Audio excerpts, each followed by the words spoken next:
뜻을 온전히 이루는 이것, 하나님의 일을 온전히 이루는 이것이라는 제목으로 하나님 말씀 증거합니다. 지금 우리가 모여있는 이곳이 가장 성공의 자리인 줄 믿습니다. 지금 우리가 모여있는 여기가 최고 능력의 자리인 줄 믿습니다. 예수님을 만난 우리가, 창조주 하나님이 나를 위해서 죽었다는 것을 믿고 있는 우리가 최고 성공자인 줄 믿습니다. 돈을 많이 번 사람들이 성공자가 아니고, 자기의 꿈과 목표를 이룬 사람들이 성공자가 아니고, 나를 창조하신 그분을 만난 우리가, 그분이 지금 24시간 깨어있든지 자든지 함께하고 있는 우리가 최고 성공자인 줄 믿습니다. 돈을 가지고 있는 최고 권력가들이 최고 권력자가 아니라, 그들의 권력은 기껏해야 유통기한이 100년짜리 아닙니까? 우리는 영원한 권력을 잡은 자들입니다. 그래서 우리가 최고 능력자인 줄 믿습니다. 예수님의 십자가 은혜로 말미암아 흑암이 물러가고 죄의 권세가 꺾이는 시간이 바로 지금 이 시간입니다. 그래서 지금 이 자리에 참여했다는 것은 우리에게 모든 축복의 문이 열리는 시간입니다. 저와 여러분들이 이 주일날 예배를 드리는 이 시간이 정말 그냥 또 한 번 드리는 예배가 아니라 가슴 뛰는 예배, 정말 이 한 번의 예배로 내 모든 문제가 해결될 수 있다는 그 믿음이 되살아나는 그런 예배가 되길 원합니다.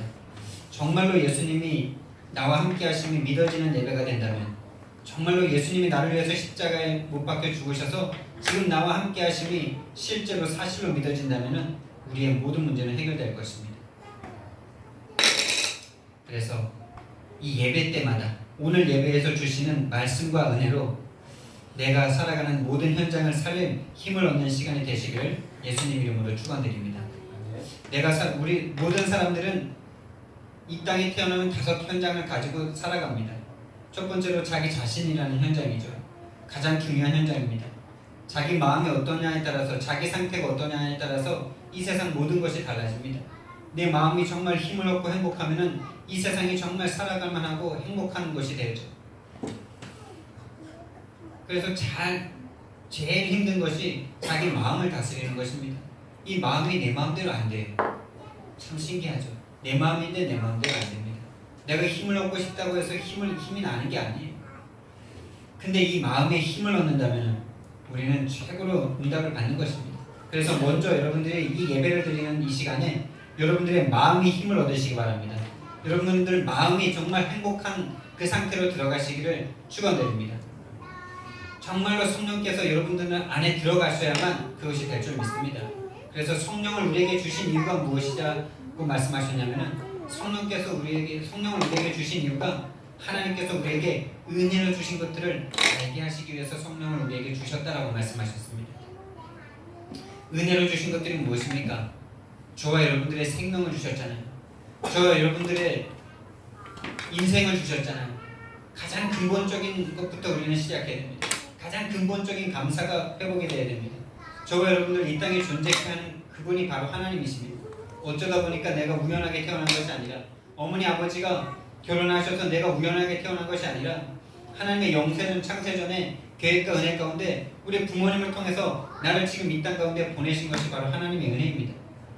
저와 여러분들을 위해서 이 땅 모든 것을 지으신 하나님의 은혜가 보여지시기를 예수님 이름으로 축복합니다. 그것이 보여져야 정말 행복할 거 아닙니까? 이 세상의 모든 것들이 다 내 것이 하나도 없어. 그러면 행복하겠습니까? 아무리 예수님을 믿어도.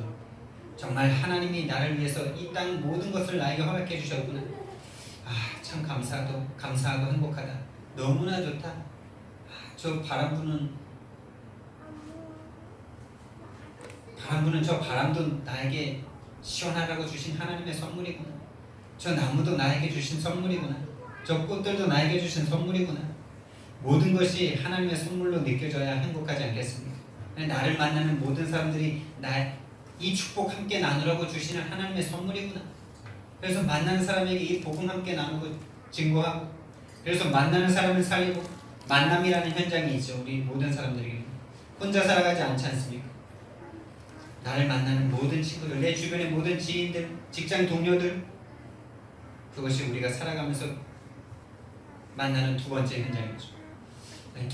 그것은 세 번째 현장일 수도 있습니다. 가장 두 번째 현장은 가족이죠. 가족. 나의 가문, 나의 어머니, 아버지, 그리고 나의 이제 자라서 나의 부인, 남편, 나의 가족, 나의 자녀들. 여러분, 자녀들과 가족들이 너무나 행복한 존재들이죠. 근데 이게 문제가 오면은 이것 때문에 가장 고통을 받기도 합니다. 가장 행복한 존재들인데 가장 나를 아프게도 하죠. 이 가족을 살릴 수 있을 만큼, 가문과 가정이 살아날 수 있을 만큼 여러분들이 마음의 힘을 얻으시고 마음에 정말 참된 행복을 찾으시기를 예수님 이름으로 축원드립니다. 그리고 우리는 또한 직장이라는 현장, 경제라는 현장을 가지고 살아가죠.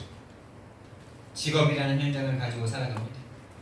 누구든지 살아가기 위해서는 그것이 없을 수가 없죠.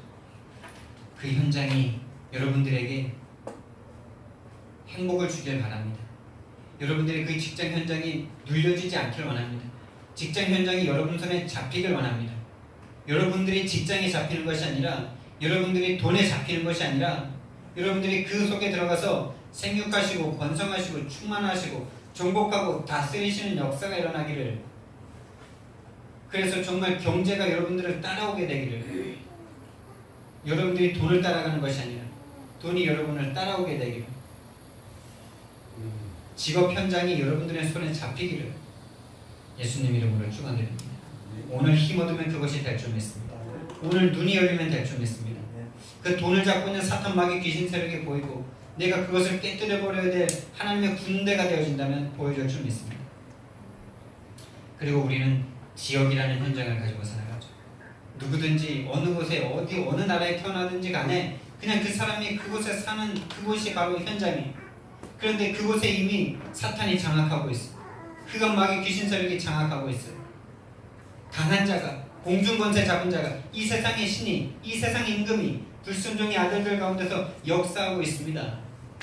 여러분들이 힘을 얻고 그 현장에 빛을 비추고 다 살리셔야 됩니다. 여러분들이 파수꾼이고 여러분들이 전도자입니다. 여러분들이 등대입니다.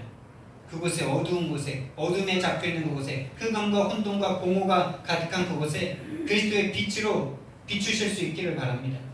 여러분과 그래서 예수님이 24시간 함께 하셔야 되는 것. 한 등대가 어두운데 비쳤다가 안 비쳤다가 하면 되겠습니까? 계속 비춰야죠. 계속 비춰야 될 거 아닙니까? 계속 비치지 않으면 배가 자초할 것 아닙니까? 저 여러분이 예수님의 빛을 24시간 받아서 24시간 반사해낼 수 있는 그런 빛으로 쓰임받으시길 바랍니다. 그래서 내가 살아나고 나를 만나는 사람들이 살아나고 내 가정과 가문이 살아나고 내 경제와 직업의 현장이 살아나고 내 지역이 살아나는 최고 축복자 되시기를 예수님 이름으로 축원드립니다. 지금 이 시간이 바로 하나님이 권능으로 임하는 시간입니다. 하나님이 권능으로 여러분들에게 임하시길 바랍니다. 임하셔야 보여집니다. 에스겔 선지자에게 마른 뼈가 가득한 골짜기로 데려가셨는데 그 마른 뼈가 가득한 그 현장에 데려가시기 전에 하나님께서 권능으로 임재하셨습니다. 하나님이 여러분에게 권능으로 임하시길 바랍니다. 그리고 똑같이 신약에서도 예수님께서 제자들에게 드디어 이제 예수님께서 하늘로 올라가시고 이제 제자들만 이 땅에 남겨진 그 시간표에 무엇을 약속하셨냐, 무엇을 받으라고 말씀하셨냐.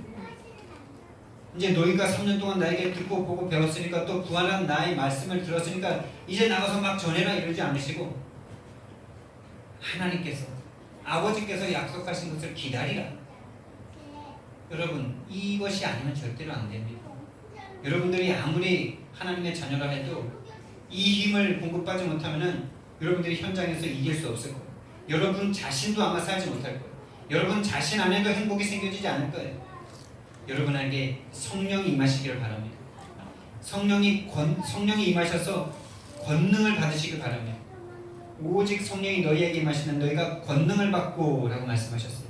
에스겔에게 권능으로 임재하셔서 그 현장이 보여지게 하셨던 것처럼 예수님의 그 120명의 제자들에게도 하나님께서 성령을 주셔서 권능으로 임재하시고 나서야 현장으로 갈 수 있는 것이죠.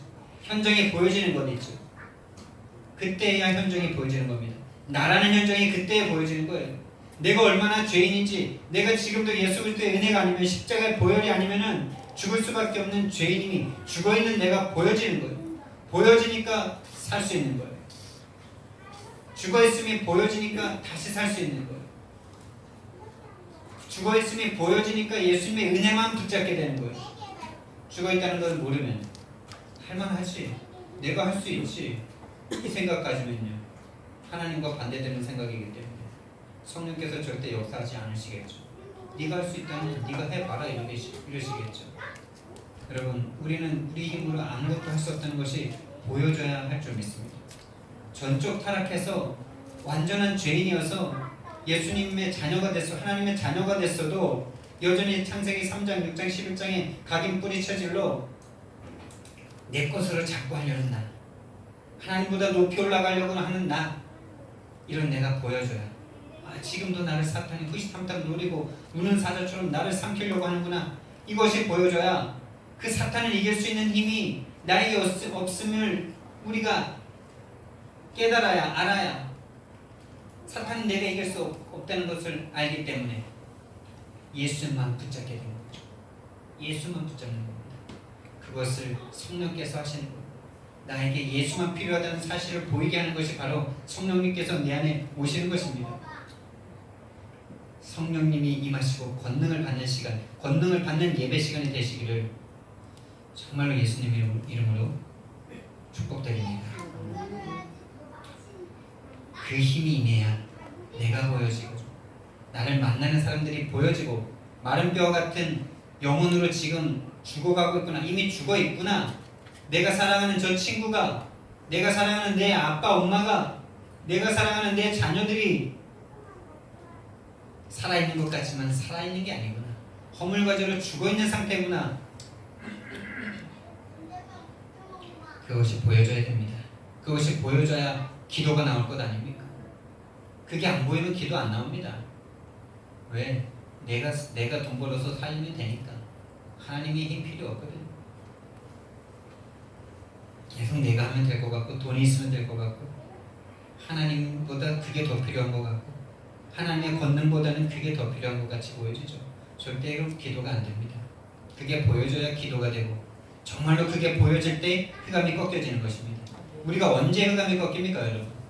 우리가 현장에 흑암이 꺾여져야 예비된 자가 만나진다고 하는데 언제 꺾여지냐고요? 언제? 우리가 사탄아 물러가라 하고 선포하고 가면 꺾여집니까? 꺾여집니까? 여러분, 지금까지 기도 안 하고 현장 갔으면, 기도하고 현장 갔는데 안 꺾였잖아요. 안 돌아오잖아요. 예비된 자가 안 만나지잖아요. 이 눈이 열릴 때 꺾이는 겁니다. 보여질 때 꺾이는 겁니다. 정말 저 현장에 사탄마귀 귀신 세력이 장악하고 있는 것이 들어서 하는 정도가 아니라 정말로 영적인 눈으로 보여질 때, 정말 그래서 예수 그리스도만 필요하다는 것이 느껴지고 정말로 사실로 붙잡아질 때, 알아질 때죠. 그러니까 아는 것이 힘입니다. 실제로 사실로 보여지고 느껴질 때, 그때 흑암이 꺾이는 것입니다. 왜요? 사기꾼은 알면 도망가는 것 아닙니까? 거짓말쟁이가 지금 나에게 거짓말하고 있다는 걸 알면 우습잖아요. 그래야 안 속잖아요. 알면 안 속고 보여지면 이길 수 있는 것입니다. 저와 여러분에게 보여지는 은혜가 있기를, 마른 뼈같이 죽어있는 현장에 보여지는 은혜가 임하기를 바랍니다. 그렇게 보여질 때 정말 좀 마른 뼈같이 죽어있구나, 사탄에게 붙잡혀서 완전히 죽어있구나, 죄와 허물로 죽어있구나, 공중권세 잡은 자에게 완전히 잡혀있구나 라는 것이 보여질 때, 이 말씀을 전하면 되는구나. 내 힘으로 안 되고, 내 능력으로 안 되고, 내가 사랑해줘도 안 되고, 내가 봉사해줘도 안 되고, 오직 여호와의 말씀이신 예수 그리스도가 선포될 때만 이 영혼들이 살아날 수 있구나. 그래서 하나님의 말씀을, 예수 그리스도의 복음을 선포할 때 그들이 살아나게 되는 것입니다. 그래서 정말로 예수 그리스도 이름이 그 영적인 눈 가운데 선포되어질 때 마른 뼈 같은 영혼들이 살아나 하나님의 군대가 되어지는 그런 놀라운 하나님의 은혜를 체험하시길 바랍니다. 우리가 받은 이 구원은 창조주 하나님께서 생명 걸고 이루어 놓으신 생명의 길입니다. 구원의 길입니다. 창조주 하나님께서 우리를 구원하시기 위해서 자신의 생명을 바친 이 구원의 복음, 이 생명의 복음, 이것이 저와 여러분들에게 24시간 누려지시기를 예수님 이름으로 축원드립니다. 그 창조주 하나님께서 생명 것인 우리를 구원하시기 위해서 생명 것인 그 예수님이, 그 하나님이 함께 하시는 힘으로, 24시간 함께하는 그 힘으로 모든 것 할 수 있는 줄 믿습니다. 모든 것이 거기서 가능합니다.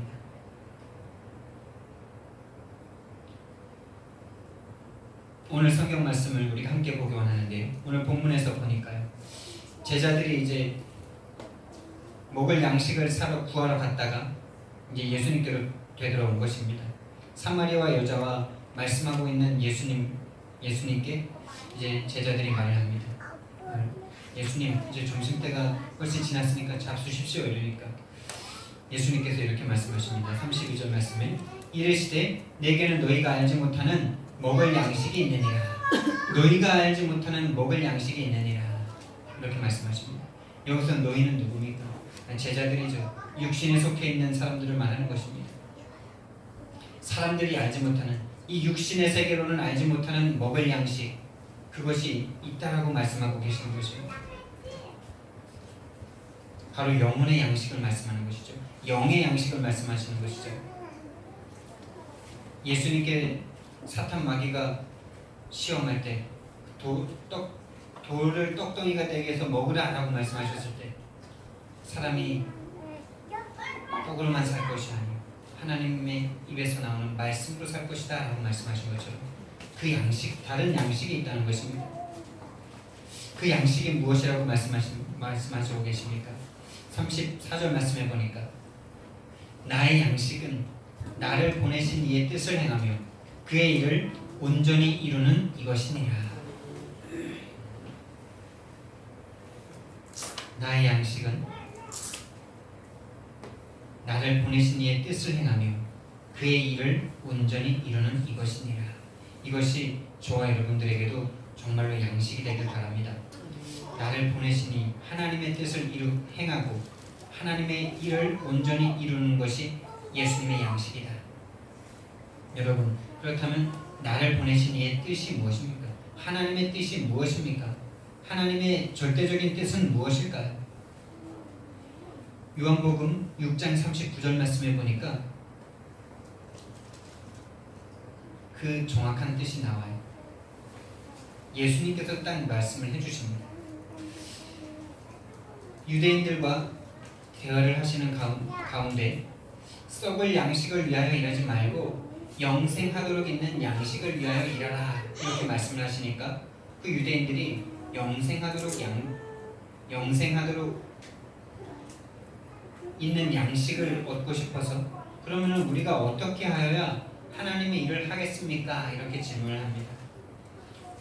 우리가 어떻게 하여야 하나님의 일을 하겠습니까? 이렇게 말씀하니까 29절에 예수님께서 대답하여서 이렇게 말씀하십니다. 하나님께서 보내신 일을 믿는 것이 하나님의 일이다. 이렇게 말합니다. 여러분, 저와 여러분이 정말로 하나님의 일을 하기 원하십니까? 그렇다면 예수님을 믿으시기 바랍니다. 예수님을 믿되 완전히 믿으시기 바랍니다. 100% 믿으시기 바랍니다.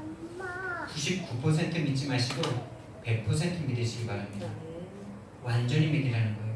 의심 없이 믿으라는 거예요. 1%도 하나님이 못할 것이 없다는 것을 믿는 것이 100% 믿음이고요. 나의 모든 일을 하나님께서 하실 수 있다는 것을 믿는 것이 믿음입니다. 하나님께서 보내신 일을 믿는 것, 예수 그리스도를 믿는 것, 예수 그리스도가 믿어지시기를, 이 믿음이 우리의 영역이 아니지 않습니까? 2000년 전에 이스라엘 땅에서 33세의 젊은 청년이 돌아가셨는데, 아무 죄 없이 돌아가셨는데, 그분이 나를 위해서 십자가 지셨다는 사실이 믿어지는 게 이게 내 힘으로 됩니까, 여러분? 저와 여러분들이 이 자리에 있다는 것은요, 기적 중에 기적이에요. 다른 것이 기적이 아니라 그것이 믿어지는 것이 기적이에요. 그것이 최고 응답이에요. 세상 사람들에게 가서 예수님 얘기해 보셔도 알지 않습니까?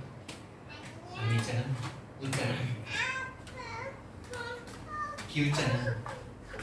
그 복음 전하는 우리를 조롱하잖아, 핍박하잖아, 멸시하잖아.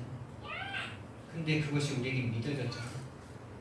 구원을 받지 못하는 자들에게는 십자가의 도가 미련하게 보이고, 구원을 얻는 우리들에게는 하나님의 능력이 됩니다. 여러분, 하나님의 일은 다른 것이 아닙니다. 하나님의 일은 그 예수님을 꼭 믿는 거예요. 그 믿음이 흔들리지 않는 거예요. 다른 게 더 필요가 없어요. 그 믿음이면 되는 거예요. 그 믿음이면 내가 살고, 나를 만나는 사람을 살리고, 내 가정과 가문이 살고, 내 가정과 가문의 역사는 흑암의 권세가 꺾여지고, 정말로 여러분 가문을 잡고 있는 흑암의 세력이 꺾여지는 것을 체험하시길 바랍니다. 저는 우리 가문에 얼마나 많은 귀신들이 역사했는지 봤고 알고 있습니다. 근데 예수님 믿는 그 순간에, 예수님 믿는 그때부터 우리 집안에 역사했던 사탄 마귀 귀신이 꺾여져 나가는 것을 눈으로 직접 봤습니다. 집에 정말 팔뚝보다도 더 굵은 허벅지 굵기만한, 어린아이들 허벅지 굵기만한, 아니 청소년들 허벅지 굵기만한 그 구렁이들이 어디서 그렇게 나오는지 계속 나와요. 계속. 예수님 믿기 시작하니까 그 구렁이들이 막 나와가지고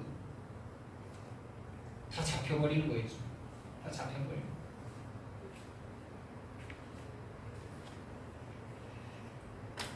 예수님을 믿을 때 흑암의 권세가 무너지는 것입니다. 예수님이 안 믿어진다면 이미 큰일 날 것이 큰일 날 것이 아니고 이미 큰일 난 것입니다. 예수님의 그 십자가의 은혜가 나에게 전혀 감동이 안 된다, 예수님이 나에게 믿어지지를 않는다, 이미 난리 난 겁니다. 이미 큰일 난 거예요. 그거보다 더 큰 저주가 없습니다. 사탄 마귀에게 이미 속혀 있는 거예요. 나타나는 저주는, 나타나는 재앙은 그것이 눈으로 보여지는 것일 뿐입니다. 여러분들에게 예수님에 대한 믿음이 사라지려고 한다, 예수님에 대한 사랑과 예수님에 대한 감동과 감격이 사라지려고 한다, 여러분 무릎을 꿇고 기도하셔야 돼요. 하나님, 이 감동과 감격을 빼앗아가는 사탄 마귀 귀신 세력을 꺾으시고 나에게 다시 예수님에 대한 감동과 감격을 허락해달라고, 이 사탄 마귀가 꺾여지라고, 물러가라고. 그러면 그 사탄이 제일 무서운 사탄이에요. 그 사탄이 한번 틈타면요, 힘이 쫙쫙 빠집니다. 인생이 그냥 의미가 없어져요. 예수님이 의미가 없어지니까 인생 전체가 의미가 사라집니다. 여러분, 그 사탄과 대적하시기 바랍니다. 예수님이 정말 믿어지는 하나님의 일 가운데로 들어가시길 바라고요.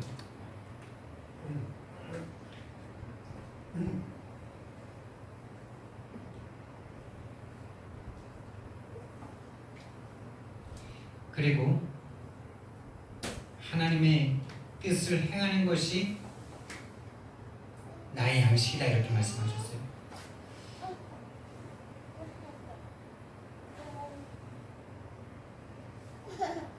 나를 보내신 이의 뜻을 행하는 것, 하나님의 뜻을 행하는 것이 하나님 예수님의 양식이라고 말씀하셨는데, 요한복음 같은 장에 6장의 39절 40절 말씀을 보면 또 정확하게 말씀을 해주세요. 요한복음 6장 39절 말씀에 보니까 나를 보내신 이의 뜻은 내게 주신 자 중에 내가 하나도 잃어버리지 아니하고 마지막 날에 다시 살리는 이것이니라. 나를 보내신 이의 뜻은 내게 주신 자 중에 내가 하나도 잃어버리지 아니하고 마지막 날에 다시 살리는 이것이니라. 예, 구원이죠. 우리를 구원하시는 것이, 우리를 구원하기 위해서 예수님께서 십자가에 못 박히는 것이 하나님의 뜻이다. 그것이 하나님의 뜻입니다. 우리를 구원하시고자 하는 것이 하나님의 뜻이에요. 마지막 날에 우리를 다시 살리는 것이 하나님의 뜻이고, 그 하나님의 뜻이 예수님의 양식이라는 거예요.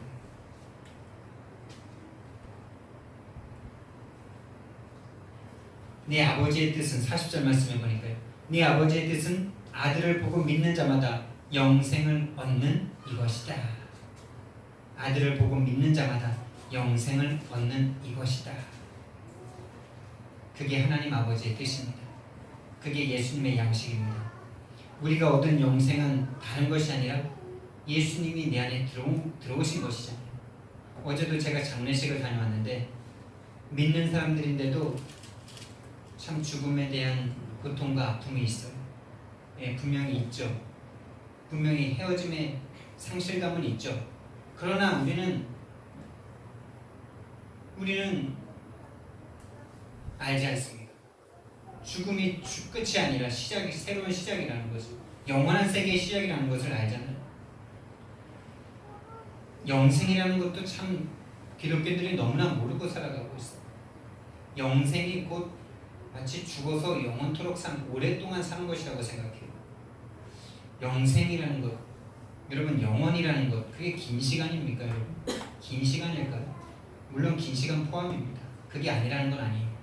그런데 이 길이라고 생각하는 것은 우리가 이 시간 속에 매일 우리들이 생각하니까 긴 시간으로 느껴지는 거예요. 우리 이 시간이라는 것은 참 허무하지 않습니까? 시간이라는 것만큼 허무한 게 어디 있습니까? 시간은 공간이 존재하지 않으면 시간도 없어지죠. 지구가 지금 하루에 한 바퀴를 도는데 그 지구가 하루에 한 바퀴를 돌면서 변화되는 물질의 변화를 숫자로 표시해 놓은 게 시간 아닙니까? 그게 시간이죠. 그러면 지구가 더 이상 안 돌면 시간은 멈추잖아요. 사라지잖아요. 그러니까 죽음과 함께 이 시간이라는 개념은 다 사라집니다. 물질의 세계에서 벗어나는 순간, 이 육신의 세계에서 벗어나는 순간 시간의 개념은 사라집니다. 그럼 긴 시간이라는 것만큼 허무한 게 없는 거죠. 긴 시간이 어떤 시간입니까? 시간이 사라집니다. 그래서 저는 이 영혼이라는 개념이 긴 시간이라기보다는, 끝이 없는 시간이라기보다는 완전한 상태라고 생각합니다. 완벽한 상태. 모든 것이 다 이루어진 상태. 다시 말하면 그냥 하나님이라는 거예요. 하나님과 내가 하나 되는 상태가 바로 영생입니다. 여러분. 시간적인 개념은 지워버리시기 바랍니다. 그래서 이 시간에 우리가 100년이라는 시간을 향해서 달려가고 있으니까 마치 죽어서 영원히 긴 시간 동안에 살 것을 기대하고 살아가는데 죽으면 시간은 끝이라니까. 하나님이 영생입니다. 그래서 지금 이 시간 우리가 영생을 얻을 수 있는 거예요. 그래서 예수님께서 영생을 얻을 것이라고 말하지 않고 영생을 얻었다라고 말씀하시는 것입니다. 왜? 영생은 예수님이시기 때문에, 영생은 하나님이시기 때문에, 완전한 상태, 원래 만들어졌던 그 상태, 꽉 찬 그 상태를 지금 저와 여러분들이 누릴 수 있는 것입니다. 그래서 그것을 정말 지금 완전하게 누리는 사람은 죽음이 절대로 두렵지 않은 거예요. 그래서 그 영생을 본 하나님의 사람들이 십자가의 초형대에서 불에 타 죽으면서도 웃을 수 있는 거예요. 찬양할 수 있는 거예요. 영생을 정말 누리니까. 그 영생은 예수님이십니다. 그의 일을 온전히 이루는 이것이 바로 하나님 예수님의 양식이다라고 말했는데요. 마태복음 16장 23절 말씀을 우리가 잘 알고 있는 말씀인데 거기에서도 하나님의 일이 나와요. 하나님의 일이라는 단어가 나옵니다. 마태복음 16장 23절 말씀은 어떤 말씀입니까? 사도 베드로가 예수님을 그리스도시고 살아계신 하나님의 아들이십니다라고 고백했을 때 예수님께서 깜짝 놀라셔서 이것을 너에게 알게 하니가 혈과 육이 아니고 하늘에 계신 내 아버지시다.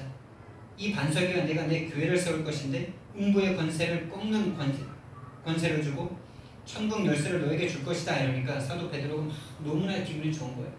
아, 내가 이 고백을 한 것도 기분 좋은데 예수님이 어마어마한 축복을 주셨잖아요. 땅에서 풀고 매는 권세를 주셨잖아요.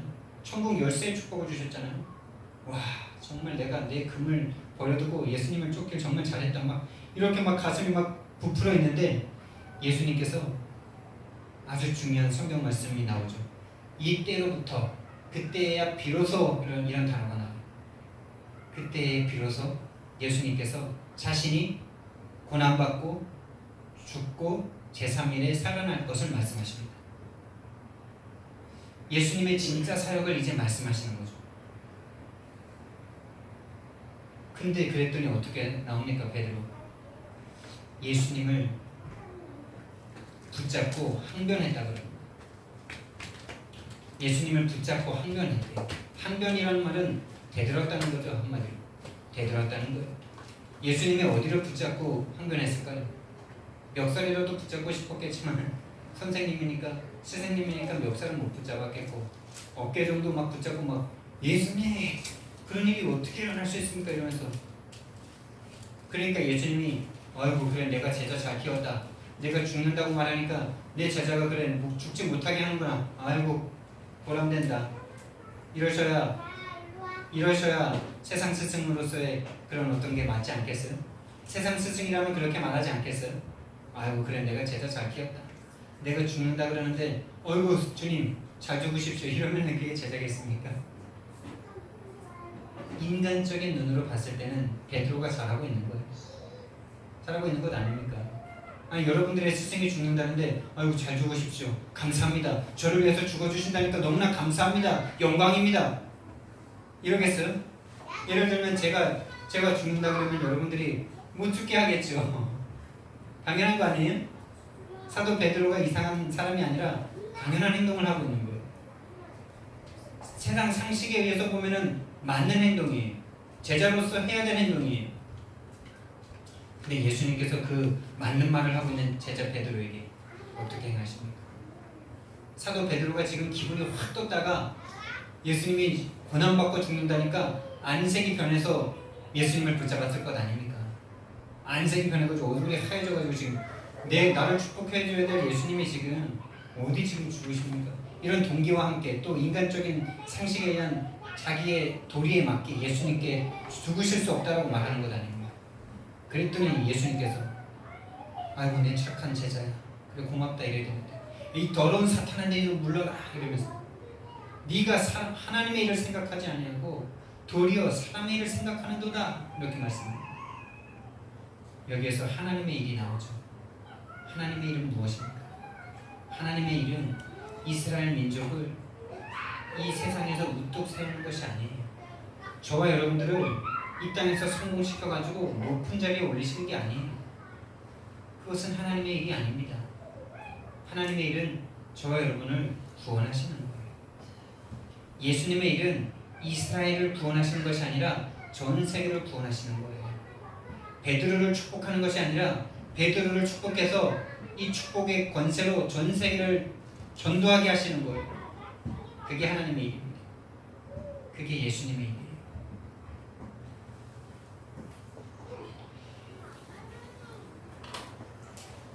그것을 이루는 것이 제사장들과 서기관들과 바리새인들에게 고난을 받으시고 고난을 떼면 좋으실 수도 있는데 꼭 고난을 넣으세요.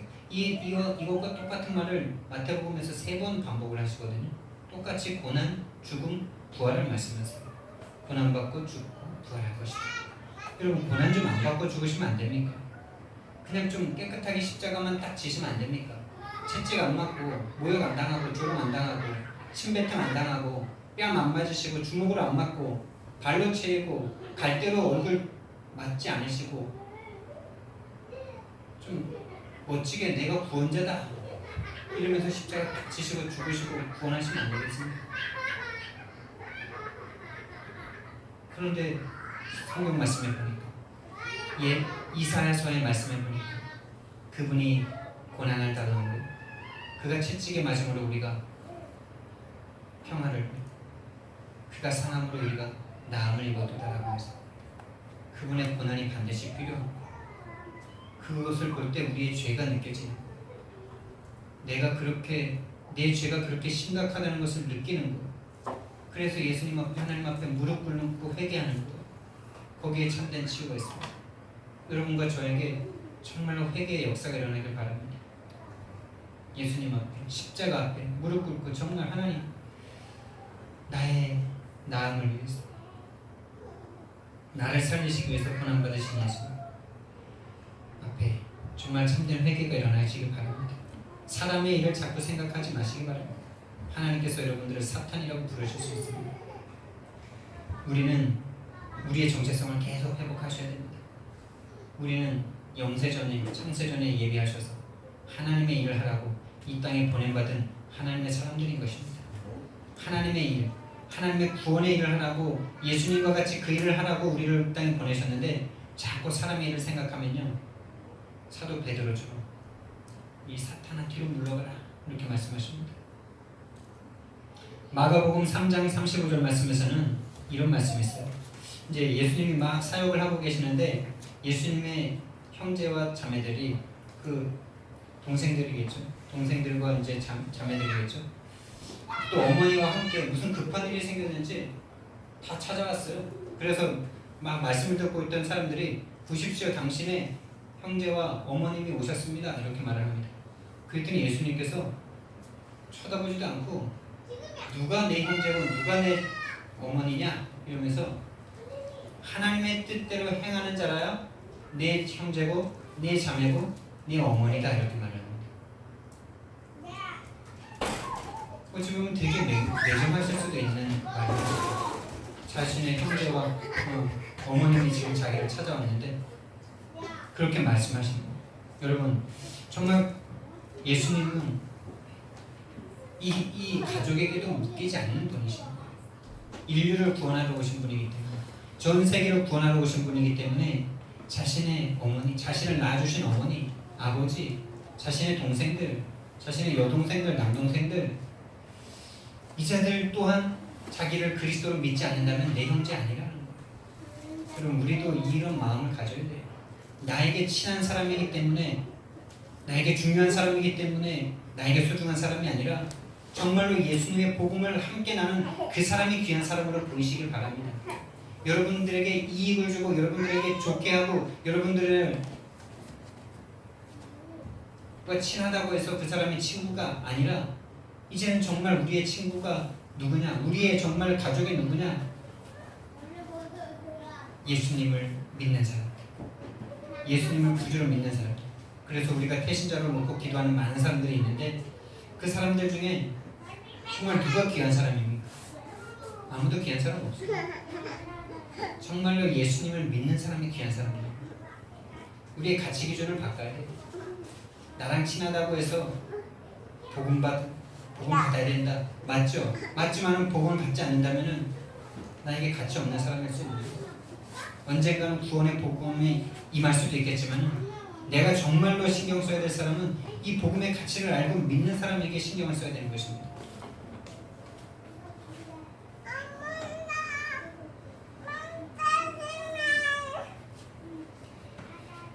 하나님의 뜻대로, 누구든지 하나님의 뜻대로 행하는 자가 내 형제요, 내 자매요, 내 어머니시니라 말씀하셨습니다. 하나님은 예수님을 보내셔서 이 땅에 구원의 문을 열어주셨습니다.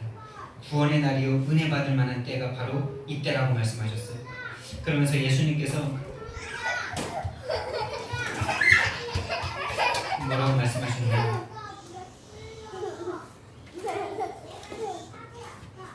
35절 말씀해 보니까 너희는 넉 달이 지나야 추수할 때가 이르겠다 하지 아니하느냐. 그러나 나는 너희에게 이르노니 너희 눈을 들어 밭을 보라. 키워져 추수하게 되었도다. 넉 달이 지나야 추수할 때가 이르겠다. 이 말은 이 유대인들의 속담 같은 거예요. 잠언이라고 말합니다. 그러니까 기다리라는 거죠. 추수할 날이 아직 넉 달이 지나야 추수할 수 있다. 이런 말이 이들에게 있어요. 그런데 예수님께서는 지금이 바로 추수할 때다 라고 말씀하십니다. 지금 어디에서 이 말씀을 하고 계시죠? 사마리아라는 땅에서, 버림받은 땅, 이스라엘 사람들이 쳐다보지도 않는 그 땅에서 지금 이 말씀을 하고 계시는 거예요. 그러니까 예수님으로 말미암아 구원의 문이 열렸다는 것입니다.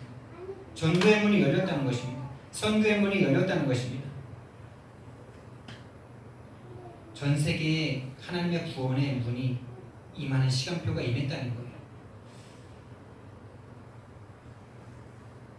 그래서 지금 이 여자로 말미암아, 사마리아 여자로 말미암아 많은 사마리아 사람들이 예수님을 믿게 되고 42절 말씀을 보니까 이 사마리아인들이 이렇게 고백을 하죠. 가장 마지막 42절 후반절에 보니까 그가 참으로 세상의 구주신 줄 알미라 하였더라. 예, 세상의 구주, 세상의 구주. 유대인들만을 위한 구주가 아니라 전 세상을 향한, 전 세계를 향한 구원의 문이 열려진 것을 예수님께서 말씀하시는 것입니다. 그러면서 36절 말씀에 거두는 자가 이미 삭도 받고 영생에 이르는 열매를 모으나니 이렇게 말씀하십니다. 거두는 자가 이미 삭도 받고 영생에 이르는 열매를 모은다. 거두는 자가 이미 삭을 받는다. 추수꾼이 일꾼들이 먼저 삭을 받는 경우는 거의 없죠. 근데 왜 먼저 삭을 받았다라고 말씀하실까요? 두 가지 의미가 있는데, 이 일이 너무나 소중한 것이기 때문에 먼저 돈을 줄 만큼 귀중한 일이다라는 뜻도 있고요. 이미 삭을 받았다는 것은 먼저 그 추수하는 자들이 먼저 구원을 받아야 될 거다. 구원받은 자들이 구원 얻을 자들을 전도하는 것 아닙니까? 그러니까 우리가 이미 구원의 은혜를 받았다는 것이죠. 영생에 이르는 열매를 모은다. 그리고 이는 뿌리는 자와 거두는 자가 함께 즐거워하게 하려 합니다 라고 말씀하셨어요. 뿌리는 자는 예수님이십니다. 거두는 자는 예수님의 제자들, 하나님의 성도들인 것입니다. 예수님께서는 우리를 당신의 동력자들로 불러주신 거예요. 이것은 놀라운 은혜죠. 하나님이 예수님께서 다 하실 수 있는데 예수님께서 뿌려놓기만 하시고 구원의 문만 열어놓으시고, 또 이미 창세전 영세전의 선택 아닙니까? 선택한 자가 구원받는 것이지 우리가 가서 막 전도하고 막 애쓴다고 구원받는 게 아니지 않습니까? 그렇다면은 이미 선택되어 있는 자들인데 우리가 가서 할 게 없는 것 아닙니까? 사실 복음만 전해줬는데 이 영생 얻기로 작정된 자가 듣고 구원을 얻는 것 아닙니까? 근데 우리를 그 일에 써주시는 겁니다. 예수님이 다 하실 수 있는데 뿌려만 놓으시고 문만 열어놓으시고 우리에게 가서 거두라는 거예요. 왜? 함께 즐거워하시고. 그게 하나님의 우리를 향한 계획입니다. 함께 즐거워하고 싶어 하시는 거예요. 함께 행복해하고 싶어 하시는 거예요. 왜? 우리가 자녀니까. 자녀와 함께 행복을 누리고 싶으신 하나님이시니까요. 하나님이 아마 다른 신이었다면, 다른 사탄마귀였다면 이렇게 안 하시겠죠. 자신이 다 해놓고 우리를 마네킹처럼 사용하려고 그러겠죠. 37절 38절 말씀에 보니까요. 그래서 이 은혜는 우리가 거저받은 은혜인 것입니다. 거저주시는 하나님의 은혜, 하나님의 동역자로, 하나님의 일꾼으로, 하나님의 자녀로 부름받은 거저받은 은혜. 그래서 37절 말씀에 같은 맥락의 말씀인데요. 그런즉 한 사람이 심고 다른 사람이 거둔다 하는 말이 옳도다. 한 사람이 심고 다른 사람이 거둔다 하는 말이 옳도다. 신명기의 말씀을 인용하시는 것인데요. 신명기 말씀에 보면은 그러니까 내가 심은 걸 내가 거두는 게 축복이잖아요, 여러분. 여러분들이 회사 나가서 일을 열심히 하시면은 봉급을 받으시잖아요. 근데 이 말씀은 뭐냐면 내가 가서 일을 했는데 다른 사람이 돈을 받는다라는 말이 내가 심었는데 다른 사람이 거두는 것은, 이것은 사실은 저주 아닙니까, 여러분? 저주잖아요. 벌이잖아요. 안 좋은 거잖아요. 근데 예수님이 지금 그런 일을 당하신다는 거예요. 예수님이 뿌렸으면 예수님이 거두시는 것이 당연한 축복인데 그것을 우리에게 주신다는 거예요. 그게 은혜예요. 예수님께서 다 열어놓고 자신의 몸을 찢어서 구원의 문을 다 열어놓고 우리에게 거두게 하시는 거예요. 저주는 예수님이 받고 축복은 우리가 받게 하시는 거예요. 이게 예수님의 은혜입니다. 그래서 신명기 28장 30절에서 35절 말씀을 보면은 그런 저주받은 하나님의 말씀에 불순종하는 자들에게 임하는 저주가 나옵니다. 우리 신명기서 28장 30절에서 35절 말씀을 한번 읽어보도록 하겠습니다. 신명기 28장 30절에서 35절.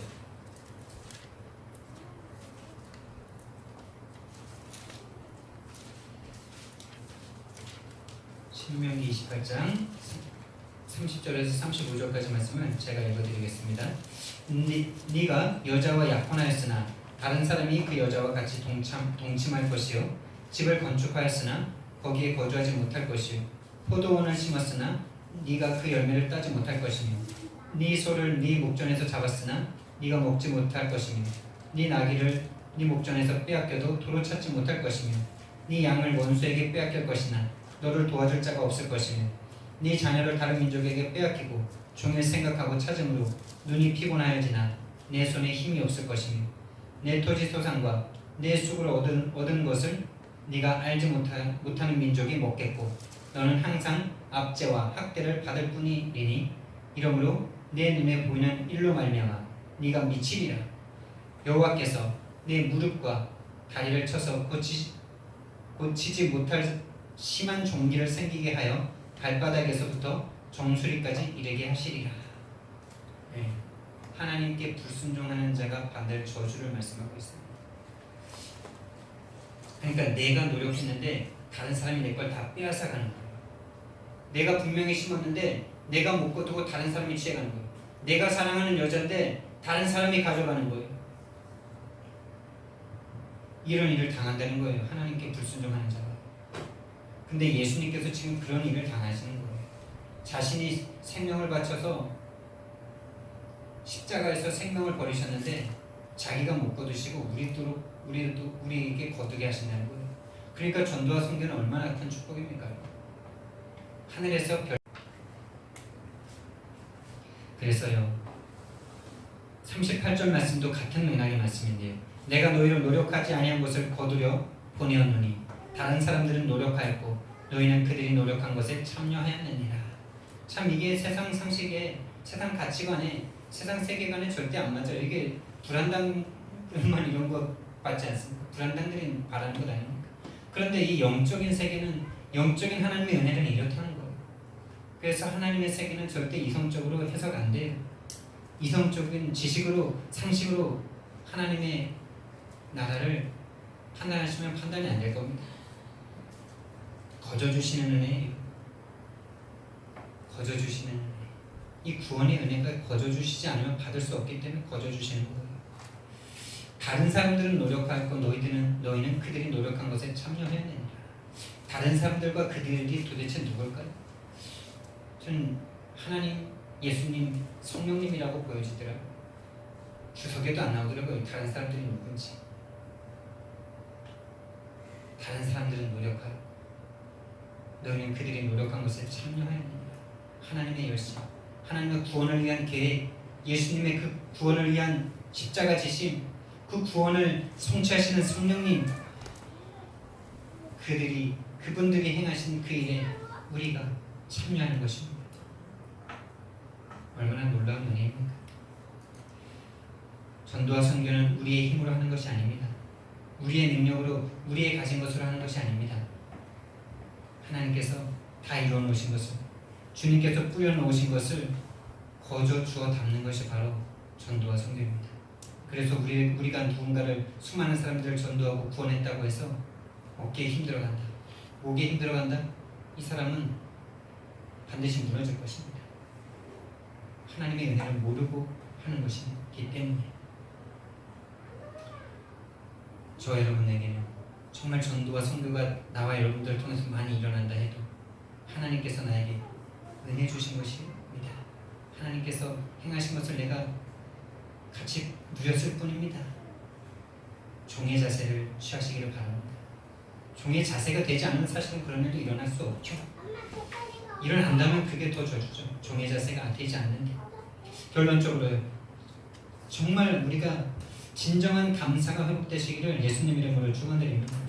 하나님께서 나를 구원하시니 이 구원하셨을 뿐만 아니라 하나님의 그 성부, 성자, 성령의 일에 나를 동참시키신 그 은혜, 참된 감사할 수밖에 없죠. 내가 어떤 은혜를 받았는지를 알면 참된 감사할 수밖에 없죠.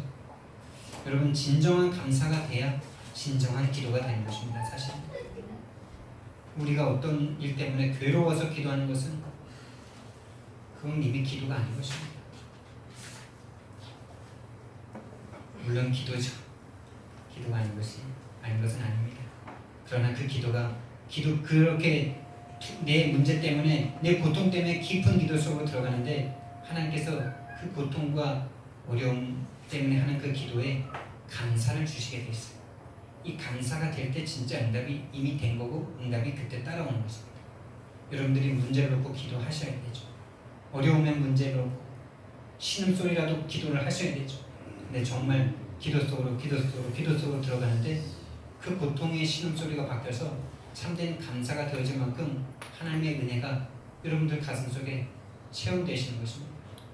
그것이 체험되어지면 나에게 온 그 문제가 아니라 하나님께서 나를 정말로 구원하시기 위한, 정말로 새 은혜를 주시기 위한 하나님의 계획과 은혜였구나.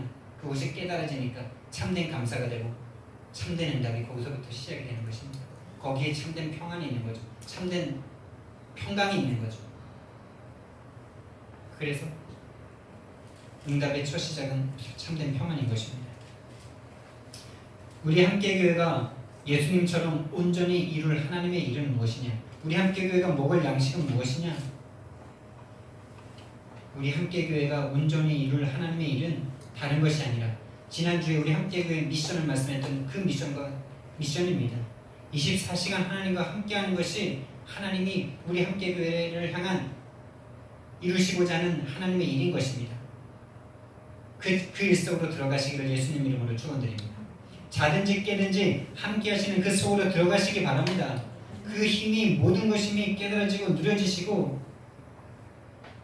행복으로, 감사로, 감격으로 매일매일 누려지시는 그 속에서 하나님의 뜻이 이루어지는데 그 뜻은 그 함께하시는 복음의 증인이 되는 것이죠. 증인이 안 될 수가 없죠. 증인은 그냥 증인 되고 싶다고 증인이 되는 게 아니라 보면 증인이지 않습니까? 체험하면 증인이잖아요. 그러니까 이게 따로 떨어져 있는 게 아니에요. 함께 하시는 것과 전도자가 전도하는 게 따로 떨어져 있는 게 아니라 하나로 뭉쳐 있는 거예요. 함께 하심이 정말 감사와 감격으로 누려지면은 나타나는 게 전도예요.